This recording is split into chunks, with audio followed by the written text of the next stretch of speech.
from political violence in the United States to escalating conflict in Gaza, from global defense concerns to mass protests in the UK. The headlines this evening highlight a world in flux. Welcome to World in Focus, and here are the top headlines of the day. Almost a week after conservative activist Charlie Kirk was shot and killed during an event at Utah Valley University, significant legal steps are now underway. Tyler Robinson, a 22-year-old man accused of carrying out the attack with his grandfather's rifle, appeared in court on Tuesday to face 7 charges, including aggravated murder, obstruction of justice, and witness tampering. Utah County's attorney Jeff Gray made it clear the death penalty will be pursued. In the Middle East, tensions are escalating at an alarming pace. Israel announced an expanded ground assault on Gaza City on Tuesday, despite widespread international condemnation. This long-anticipated offensive comes as Palestinians fled the enclave's largest urban area in waves, driven by relentless bombardment. The operation began on Gaza's outskirts, where Israeli forces have accelerated airstrikes and the destruction of high-rise towers over the past week. Turning to Eastern Europe, Ukraine's struggle for security continues. President Volodymyr Zelenskyy issued a stark appeal to European leaders on Tuesday, calling for the creation of a continent-wide air defense system. This plea followed a brutal Russian rocket strike on the southern city of Zaporizhia, wounding 20 people, including 4 children.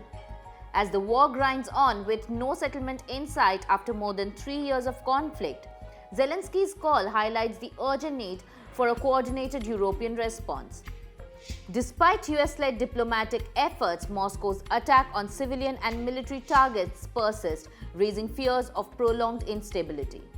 And in the UK, protests are set to challenge the pomp of a state visit. Amid the ceremonial welcome for US President Donald Trump, anti-Trump demonstrations are expected today in central London and Windsor. Organized by the Stop the Trump coalition, protesters aim to highlight Trump's controversial ties, including his connection to Jeffrey Epstein, projected onto Windsor Castle last night. The coalition spokesperson accused the British government of turning a blind eye to authoritarian politics as security forces deploy over 1,600 officers to maintain order. Now let's go deeper into the investigation unfolding around Charlie Kirk's tragic killing. Prosecutors in Utah County formally filed 7 charges against Tyler Robinson this week. So what's next? It is important to understand that a preliminary hearing is not meant to establish guilt, but rather to confirm that the prosecution's case holds sufficient weight to continue. County Attorney Jeff Gray emphasized this point, stating that the court's role is limited to ensuring there is probable cause. Robinson has the option to waive this hearing, though no decision on that front has been made yet. A waiver hearing is scheduled for September 29, while a plea will not be entered unless the judge confirms the case's strength. Meanwhile, investigators continue to build their case, potentially preparing for federal charges. According to reports, the Justice Department had considered federal charges as early as last Friday, though no formal action has been taken so far. This mirrors another recent high-profile case where a Minnesota man was federally indicted for stalking, murder, and firearm offenses.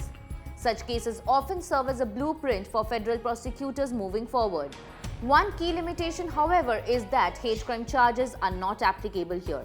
The Department of Justice specifies that a hate crime charge can only apply when targeting a victim based on their race, religion, national origin, sexual orientation, gender identity, or disability.